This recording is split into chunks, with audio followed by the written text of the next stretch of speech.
puede venir a nuestro auxilio, a nuestro socorro. Y una nota importante de estos dos salmos, tanto el 57 como el 60, es la siguiente: al final hay una nota de confianza y hay una nota de victoria.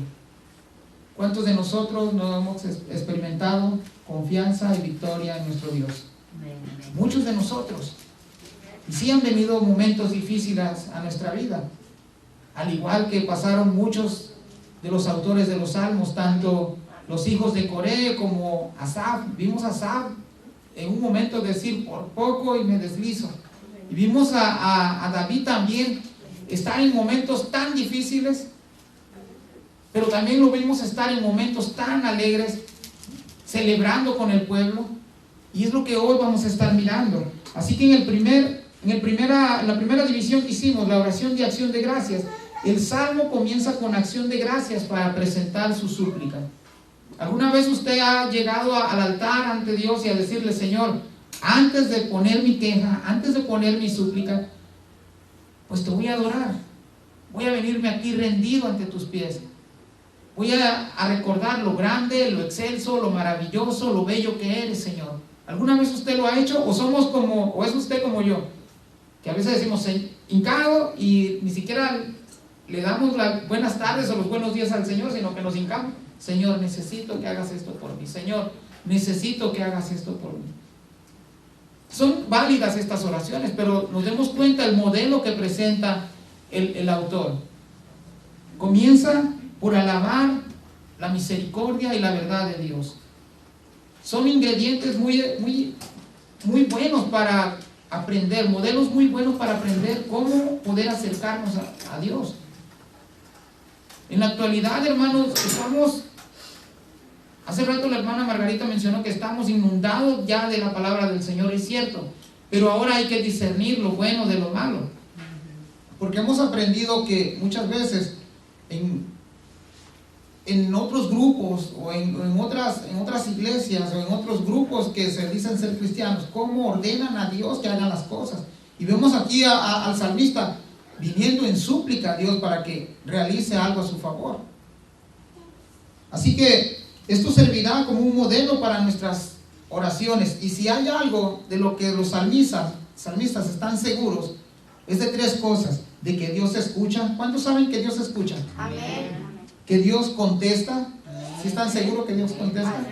Y la tercera cosa que ellos están seguros es de que Dios da victoria. Amén. Así que también vamos a observar en este salmo, en el versículo 5, vamos a observar que Dios es glorificado. En el versículo 6 vamos a aprender que el pueblo será liberado. Y en el versículo 12 vamos a ver que esta crisis en la que está pasando David o el pueblo es superada por medio de Dios. Así que esas son las notas que te voy a dar, y vamos a comenzar a arrancar con el versículo 1. Y ¿por qué no? Allá atrás alguien que nos lea el versículo 1, por favor. Y vamos a hacerlo así, de esta manera. ¿Quién quisiera leernos el versículo 1 ahí con voz fuerte?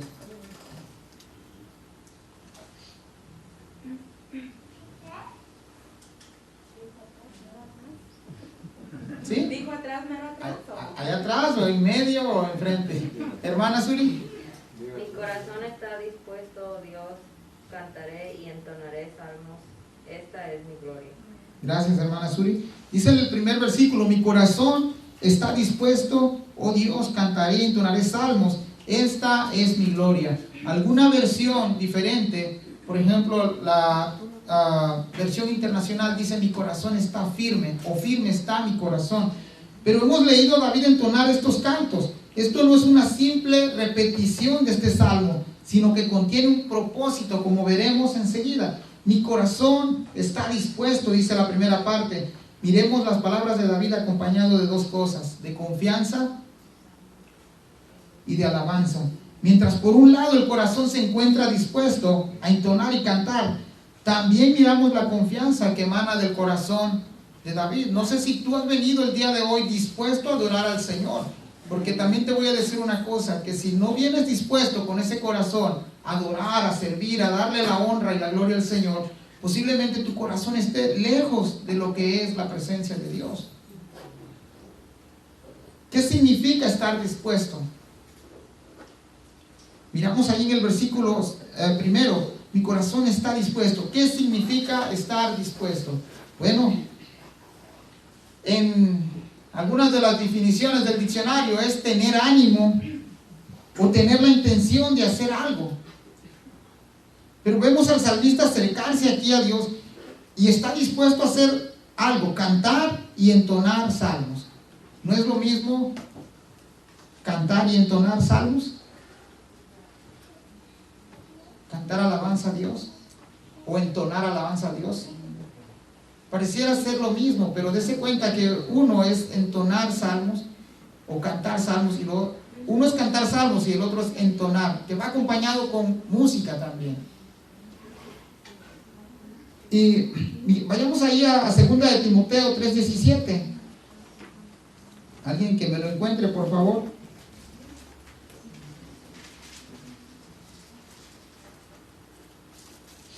2 de Timoteo 3:17. Amén. Que el hombre de Dios sea perfecto, enteramente preparado para toda buena obra. Amén. Miramos ahí al apóstol Pablo en 2 de Timoteo decir, a fin de que todo hombre de Dios sea preparado para toda buena obra. Cuando usted dispone su corazón, usted está preparado para hacer toda buena obra. Pero una de las cosas que tenemos que aprender en el versículo 1 es a cantar y a entonar salmos a nuestro Dios.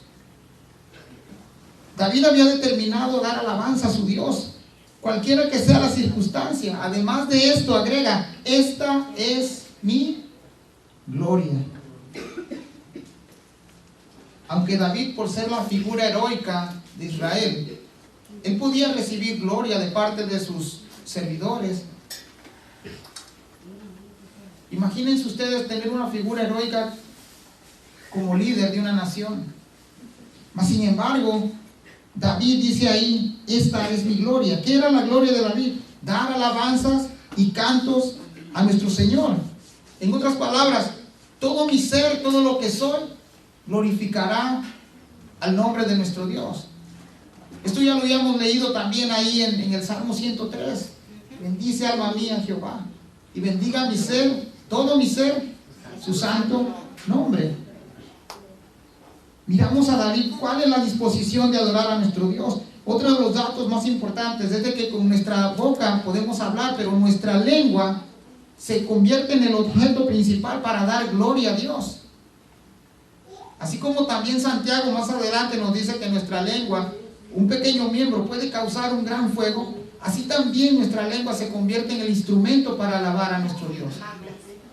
Y un dato muy importante aquí que te quiero dar es de que el día domingo que venimos a alabar a Dios, tu lengua no es más santa que otros días. Tanto allá afuera como aquí adentro, el objeto de tu lengua, tu miembro, debe ser santo para adorar a Dios, tanto aquí adentro como allá afuera. Y por eso el salmista dice, mi corazón está dispuesto, pero el corazón lo lleva a la acción, a cantarle a su Dios, a entonar salmos. Vayamos ahí al versículo 2, alguien que me lo lea, por favor. Despiértate, salterio y arpa, despertaré al alba. Despiértate, salterio y arpa. Miremos ahora la parte de la adoración musical. Por eso te decía en el versículo 1 que cantar y entonar son dos cosas distintas. Con una pronunciamos, pero con la otra entonamos, acompañamos a nuestra voz.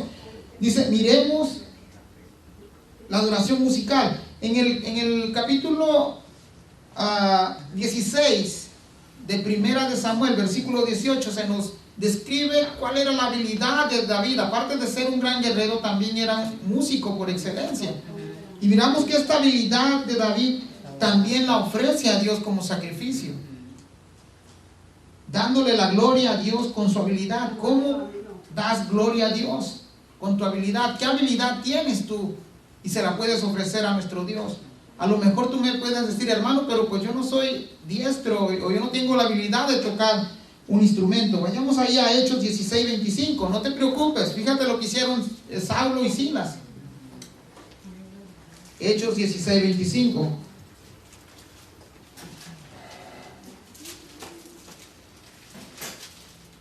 ¿Sí lo tienen por ahí? Amén. Amén.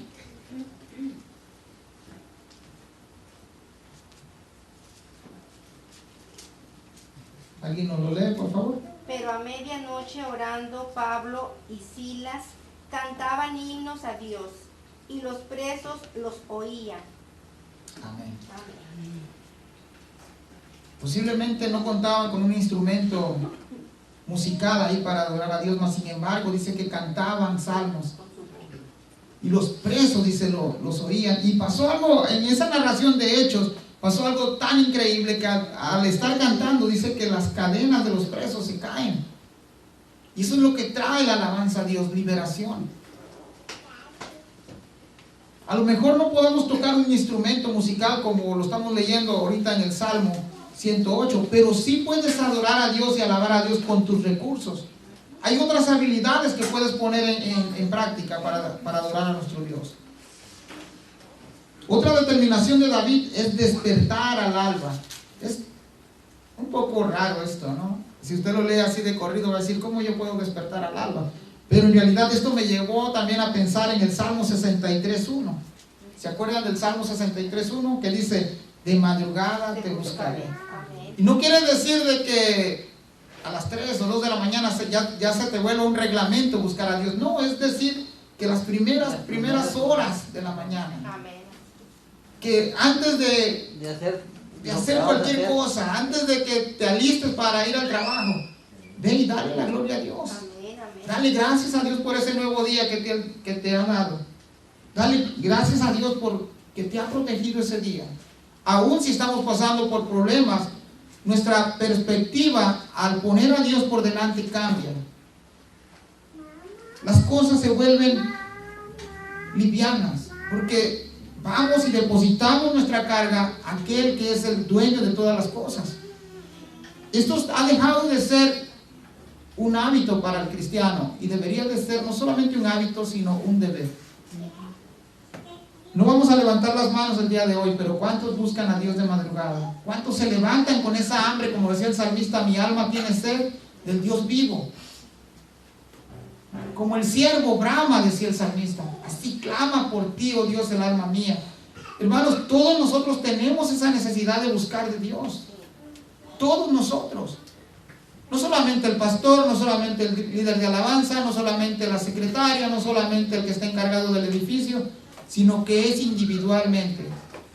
Como pueblo de Dios, a todos se nos ha llamado a buscar el nombre de Dios, a darle la gloria a ese Dios que es sobre todo nombre. Hermanos, si nosotros comenzamos a desarrollar este hábito de buscar a Dios de madrugada, sin ningún interés, como lo estamos viendo ahorita en el Salmo 108, a uno se le presenta lo que David quiere. Él está llegando a Dios con súplica, con ruegos, con alabanza primeramente, con adoración a Dios, poniendo a Dios primeramente sobre todas las cosas. Dice el versículo 2, despiértate salterio y arpa, despertaré al alba. En otras palabras, lo primero que David desea hacer y va a hacer es darle la gloria a Dios antes de que los primeros rayos del sol aclaren. En algunas traducciones dice ahí, antes de que la mañana llegue. Leamos el versículo 3, hermanos. Te alabaré con himnos, Señor, en medio de pueblos y naciones. Gracias, hermano. Te alabaré, oh Jehová, entre los pueblos, a ti cantaré salmos entre las naciones. David no tenía vergüenza de que su alabanza fuera vista públicamente. ¿Te avergüenzas tú de las cosas de Dios? No sé si a veces nos ha pasado, y en la secundaria a mí me pasó. A veces nos decían, oye, pero tú vas a la iglesia. No, pues voy porque me llevan, pero no estoy tan... Es más, yo no soy cristiano, muchas veces decimos. Es más, yo acompaño ahí a mi esposa o a mi esposo porque pues no tengo otra opción, pero aquí adentro tú muestras lo contrario.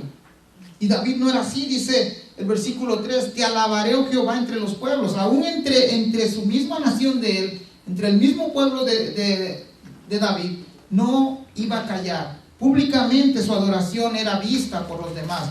Y no solamente eso, porque el versículo 3 dice, a ti cantaré salmos entre las naciones. En otras palabras, hermano, la adoración de David iba a traspasar sus fronteras. Hermano, pero yo ya crucé a Estados Unidos, ya me conocen allá que adoro a Dios. Qué bueno. Pero nuestra adoración debe ser así, todo el tiempo. Todo el tiempo. ¿Te atreverías a alabar a Dios públicamente? Amén. Muchos dirían que sí, o muchos decimos que sí. Pero también hemos aprendido ya en otros pasajes que no solamente es venir y adorar aquí en estas cuatro paredes, sino que también allá afuera sea nuestro estilo de vida, servir y adorar a Dios. Que regeneremos nuestro estilo de vida. También Romanos nos invita ahí a que no nos conformemos a este siglo, sino que renovemos nuestra mente. Pero por nuestras fuerzas no lo vamos a poder hacer. Necesitamos acudir a ese Dios que es todopoderoso y que Él pueda restaurar nuestra vida. Amén. Amén. Amén. Dice el versículo 4, alguien me lo lee por favor. Porque más grande que los cielos es su misericordia y hasta los cielos su verdad. Gracias, hermana. Dos motivos principales que puedes destacar del versículo 4. Primeramente, porque más grande que los cielos es su misericordia. Ese es uno. Y hasta los cielos es tu verdad. Hermanos, ¿te atreverías a alabar a Dios por su misericordia y por su verdad? Miremos la causa de la adoración de David, por su misericordia y su verdad. Su corazón está firme en adorar a Dios. La manera y el lenguaje que utiliza David es una manera imposible de medir el amor de Dios. La NTV lo traduce porque tu amor inagotable es más alto que los cielos. Y la segunda parte dice, tu fidelidad alcanza las nubes. Es inmensurable la misericordia y la verdad de Dios. Nosotros podemos tener un límite para amar. Dios no. Su amor es inagotable y no solamente eso, sino que nos ama a pesar de que no lo merecemos. Amén. Lo único que tú y yo merecíamos era la destrucción, la muerte, la ira de Dios. Y por eso cuando oramos nosotros, o cuando oremos, deberíamos de vernos como esa persona que no merecíamos el perdón de Dios. Ser como aquella persona que se humilló y dijo, Señor, no soy digno ni de agachar la cabeza, ni de presentarme ante ti. Miramos que el amor de Dios, hermanos, como lo presenta el autor, dice, más grande que los cielos es tu misericordia, traspasa los cielos. Y es una manera y un lenguaje que se dice, un lenguaje hipérbole, exagerando ahí la medida del amor de Dios, porque en realidad no se puede medir. Y hasta los cielos tu verdad, la fidelidad de Dios, a pesar de que somos malos, Él siempre permanece fiel. Él ha estado ahí siempre. Y miramos esa misma fidelidad que presentó Cristo al recibir esa tarea tan grande, esa misión de llevar y dar su vida por el rescate de muchos, que fue fiel hasta la muerte, nos lo presenta Hebreos. El versículo 5, hermanos, alguien me lo lee, por favor. Tú, oh Dios, estás sobre los cielos y tu gloria cubre toda la tierra. Gracias, hermano. Dice, es el versículo 5, ¿verdad? Exaltado sea sobre los cielos, oh Dios, y sobre toda la tierra sea enaltecida. Si unimos el versículo 4 y el versículo 5, está hablando de su misericordia y su fidelidad. Pero por eso dice, exaltado seas sobre los cielos, oh Dios.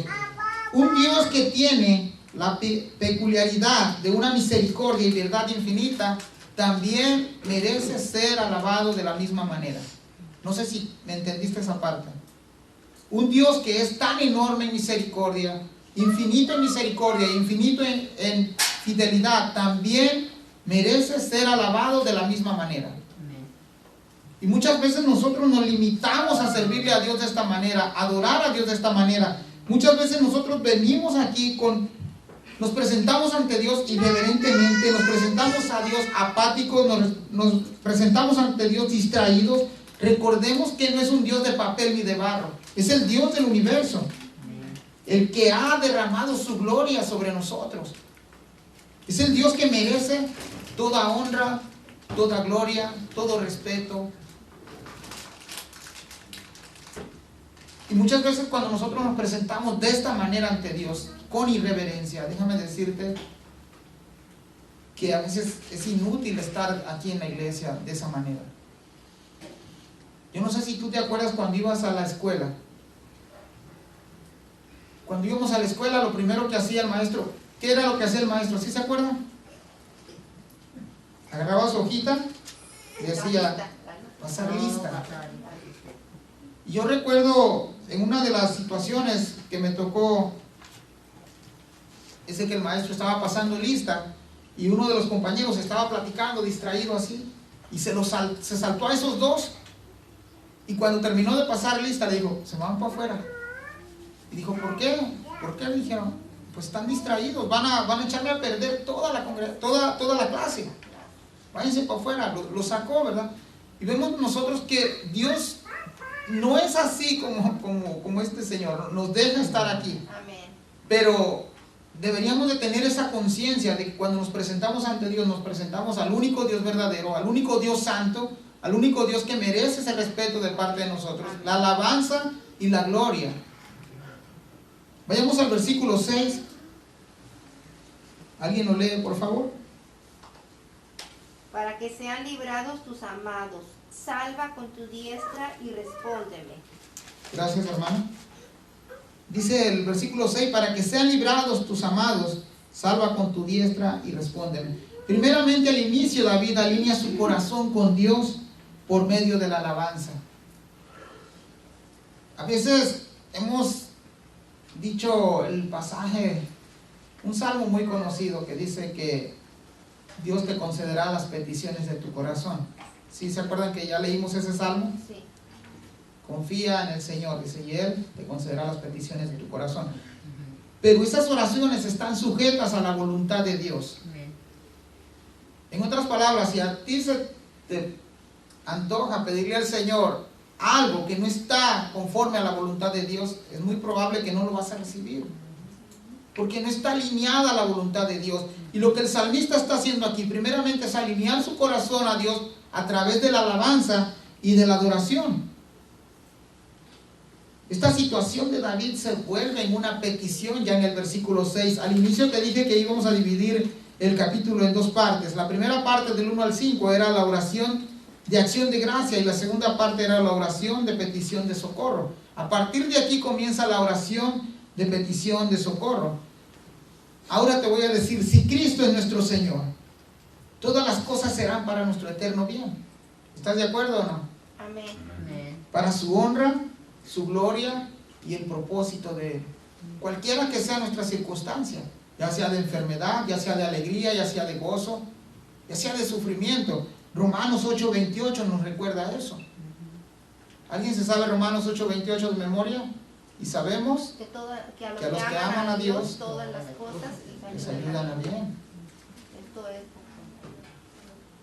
En realidad, todo lo que nos ocurre, ya sea bueno o a lo que nosotros a veces llamamos desgracia o malo, todo obra para bien para aquellos que han sido llamados conforme al propósito de Dios. Amén. Lo peor que pudiera pasarnos humanamente sería morirnos. Pero ¿saben qué decía el apóstol Pablo? Decía, para mí el vivir es Cristo y el morir es ganancia. De hecho, yo no sé si a la mente te viene lo siguiente. A veces, cuando la ley, la justicia terrenal ha capturado a un malhechor de lo más peor, de lo más vil, que tú dices, merece que se muera encerrado ahí. Merece que ahí se pudre en la cárcel. A veces él solo se quita la vida y a veces dice, pues ¿para qué se suicidó si lo que merecía era sufrir? Mas, sin embargo, en la vida cristiana es diferente, porque para nosotros morir ya es una ganancia. Hemos confiado en aquel que es el dador de vida. Amén. Hemos confiado en aquel que ha prometido vida eterna a todo aquel que le acepta por Señor. Versículos 7 y 8, hermanos, ahí pegado, ¿quién me lo lee? Dios ha dicho en mi santuario, yo me alegraré, repartiré a Siquem y mediré el valle de Sucot. Mío es Galaad, mío es Manasés, y Efraín es la fortaleza de mi cabeza, Judá es mi legislador. Gracias, hermano Víctor. 7 y 8 nos describen lugares geográficos, nos describen ya posiciones que el Señor había prometido, allá en Éxodo 23, 31, en Deuteronomio también vimos que esas promesas ya el Señor las había dado, y si te das cuenta, dice ahí, yo me alegraré, repartiré a Siquem y mediré, están en futuro, son promesas que el Señor tenía que cumplir en su momento. En otras palabras, el Señor está diciendo ahí, no pierdas la confianza en mí. Yo he prometido hacerlo y sabemos que la palabra del Señor es verdad. Sabemos que es fiel. Las promesas del Señor son fiables. ¿Sí están de acuerdo conmigo que son fiables las promesas del Señor? ¿Podemos confiar en sus palabras? Amén. En otras palabras, Él les recordó las promesas que ya había hecho a sus antepasados.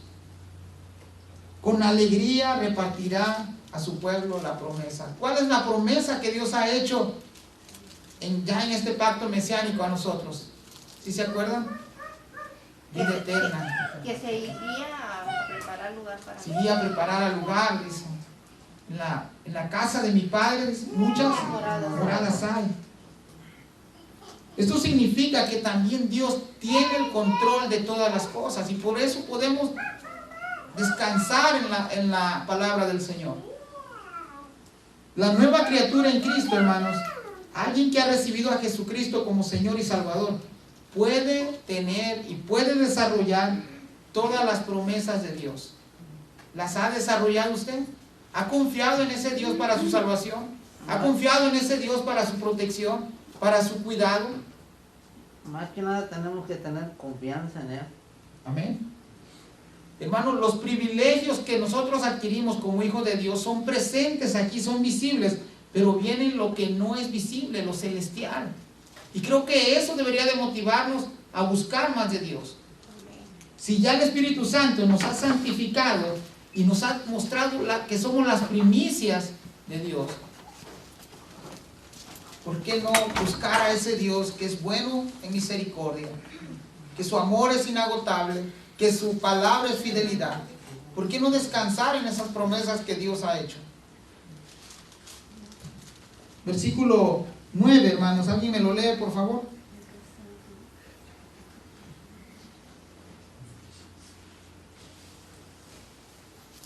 Moab, la vasija para lavarme, sobre Edom echaré mi calzado, me regocijaré sobre Filistea. Gracias, hermana. Amén. Por lo menos 3 enemigos ahí de Israel se nos presentan aquí: Moab, Edom y Filistea. Estos 3 enemigos se ponían, eran enemigos comunes de Israel, pero no solamente eran enemigos de Israel, sino que se habían vuelto enemigos de Dios.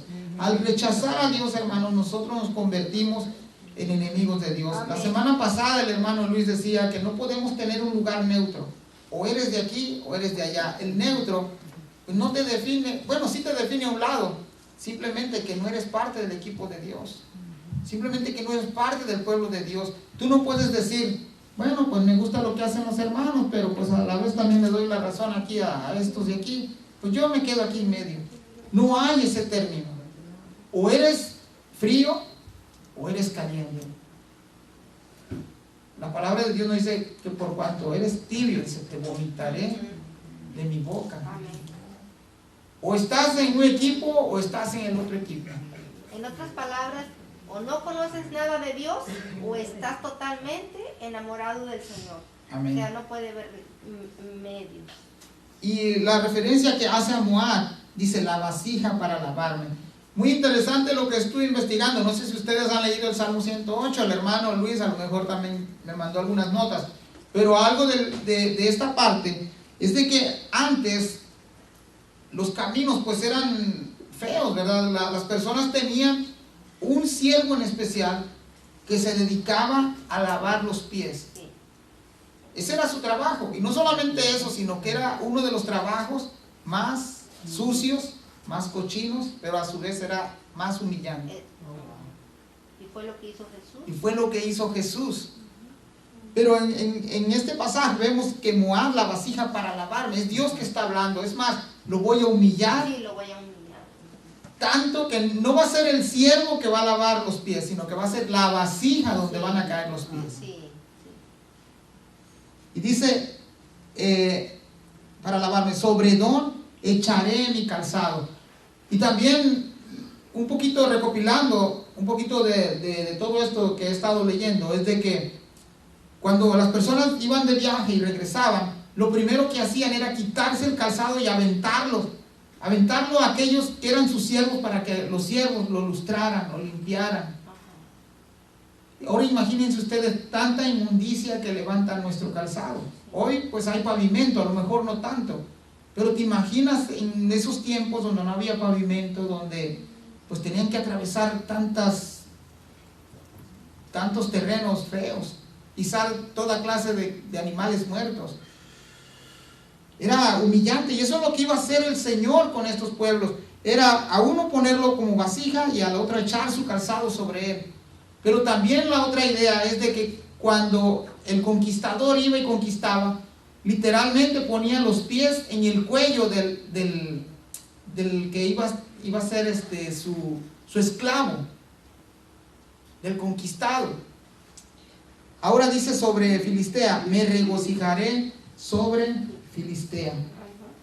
Nos acordemos ahora de lo siguiente, que Dios entregaría en las manos de su pueblo a estos tres enemigos. Por ejemplo, en 2 de Samuel 8:12 nos dice que David vence a los moabitas. Y en 2 de Samuel 8:14 Dios entrega en manos de David a los edomitas. Y posteriormente también entregaría a Filistea, que también se conoce como Palestina. David no solamente iba a gozar, sino que Dios iba a regocijar en entregarle a sus enemigos al pueblo de Dios. Esto traería alegría, traería liberación al pueblo, traería confianza al pueblo, así como nosotros deberíamos de depositar esa confianza en ese Dios.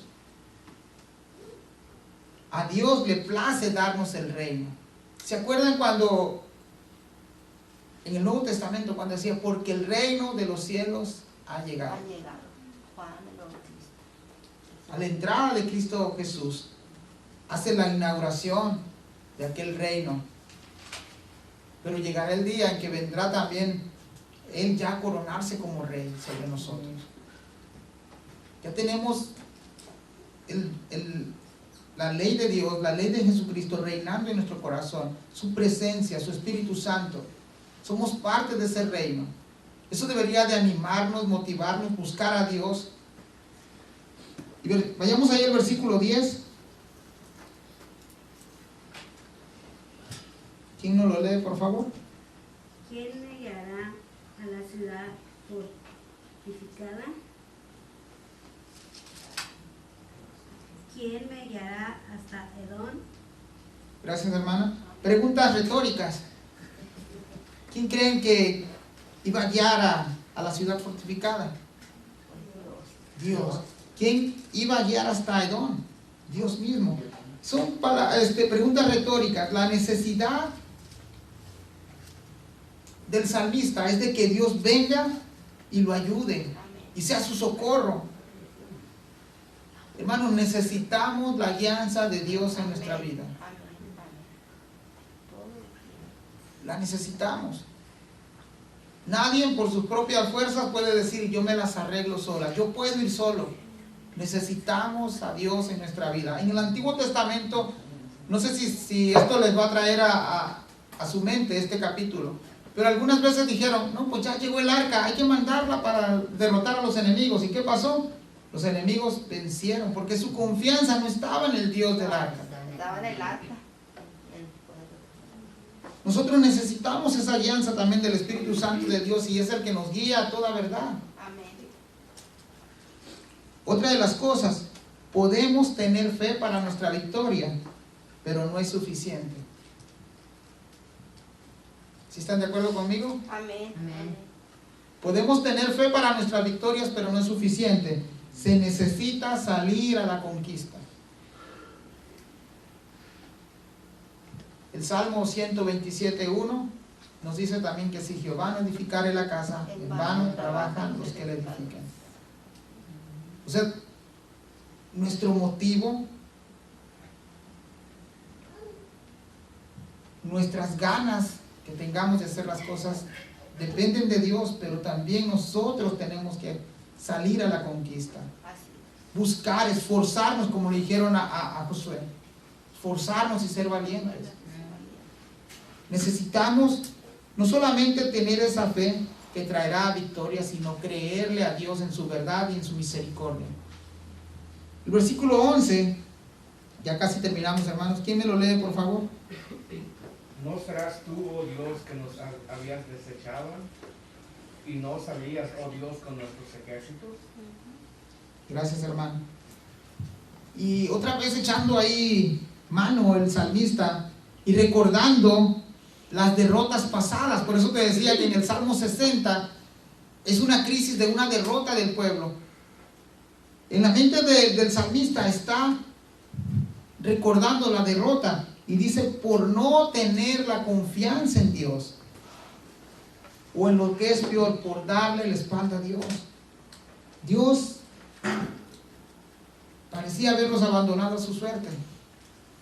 Hermano, algo que quería comentar es de que yo me acordaba que en un salmo antes ya habíamos visto lo mismo y le iba a preguntar, ¿usted recuerda qué salmo? Y es el 60. Habla lo mismo, lo mismito que dice, yo me alegraré, repartiré así que es lo mismo, son la misma repetición que dice David en el Salmo 60 y en el estamos viendo ahorita, pues. Gracias, hermana, ahí por recordarnos. Y dice ahí el versículo 11, ¿no serás tú, oh Dios, que nos habías desechado? Y no solías, oh Dios, con nuestros ejércitos, y no salías, oh Dios, con nuestros ejércitos. También miramos ahí que el salmista está afirmando que Dios ha escuchado sus oraciones. El versículo 12, hermanos, ¿quién nos lo lee, por favor? Danos socorro contra el adversario, porque vana es la ayuda del hombre. Danos socorro contra el adversario, porque vana es la ayuda del hombre. La petición se concreta y ellos piden socorro.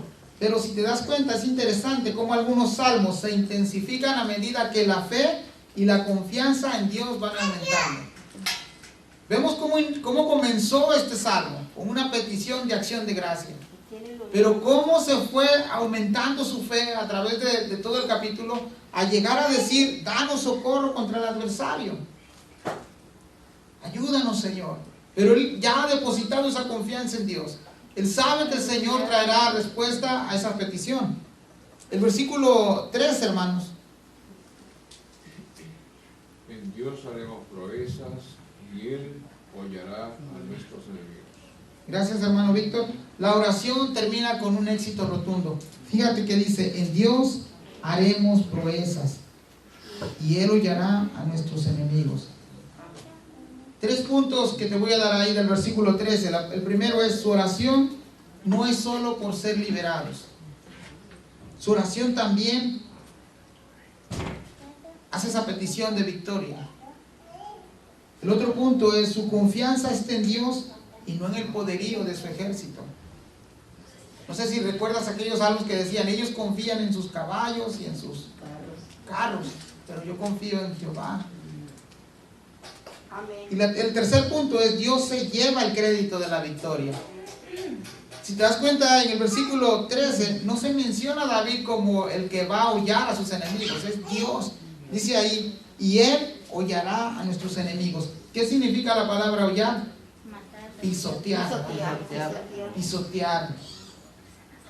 Porque David tiene la confianza en Dios. Amén. Dios se lleva el crédito de la victoria, así como nosotros en nuestra salvación. No somos nosotros los que hemos vuelto a Jesús a ganarnos algo que no merecemos. Jesús dijo más adelante en el Nuevo Testamento, no me elegisteis vosotros a mí, yo os escogí. Juan más adelante también nos dice que nosotros le amamos a Él porque Él nos amó primero. No tenemos ningún crédito, no se nos da ninguna alabanza por buscar la salvación de Dios. Es Dios que desde antes de la fundación del mundo, como dice la Biblia, por el puro afecto de su voluntad nos amó. Amén. Yo creo que son motivos suficientes para caer postrados en adoración a nuestro Dios. Son motivos que deberían cada día de recordarnos que Dios es el que merece la honra y la gloria. Amén. Amén. Termino con lo siguiente. La petición que comenzó con la acción de gracia termina por la confianza en la victoria que Dios les dará. Vayamos allá a Filipenses 4:6, y eso sí me gustaría que todos lo buscáramos. Filipenses 4:6.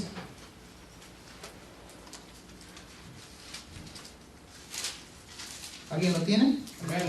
¿Alguien lo lee, por favor? Por nada estéis afanosos, sino sean conocidas vuestras peticiones delante de Dios en toda oración y ruego con acción de gracias.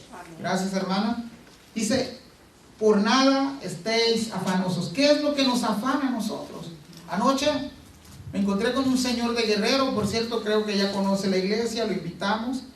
Y estamos hablando de los afanes del mundo, de los afanes de las personas, incluso los afanes en los cristianos, que muchos hemos dejado en nuestro lugar de origen para venirnos aquí con el afán de poder hacer algo y luego regresarnos. Pero ¿qué ha sucedido? Nos hemos quedado atrapados en este lugar.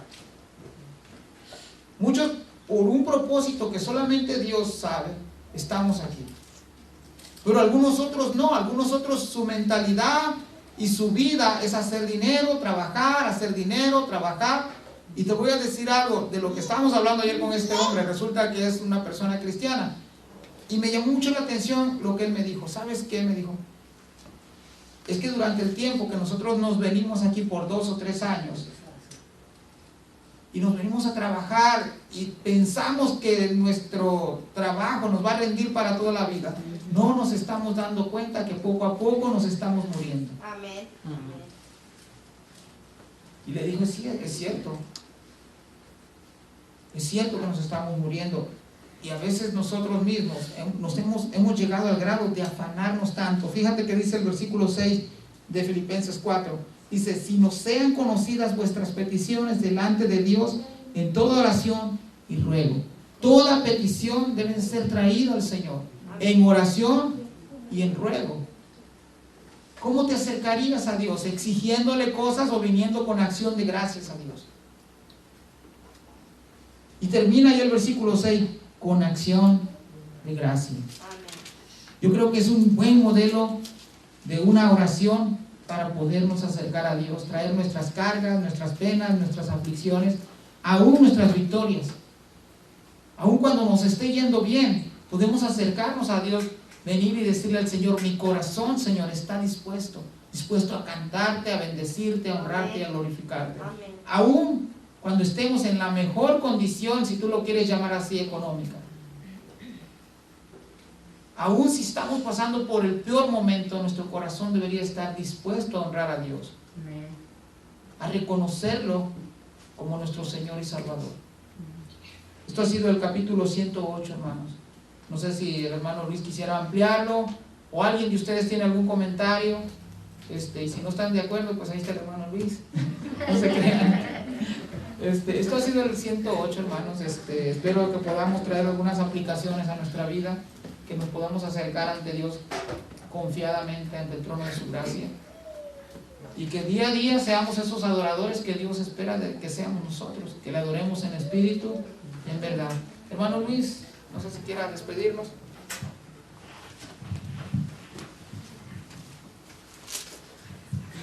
Gracias, hermano Sergio. Mi esposa aquí me pasó una notita, dice para mí que hermano Sergio quede de planta porque lo hace mejor y más rápido, y vamos a seguir con planta, ¿verdad? Así que, no, pero gracias, hermano Sergio, por hacerlo, y otra vez gracias por su apoyo y sus oraciones. Amén. Uno de mis puntos favoritos, hermano Sergio, aquí de mis notas que tomé, ¿verdad? Un Dios que es tan infinito en su misericordia, también merece ser adorado de esa manera. Con respeto, con todo. Y la realidad es de que caemos cortos, ¿verdad? En este aspecto. Y sí, qué gran ejemplo de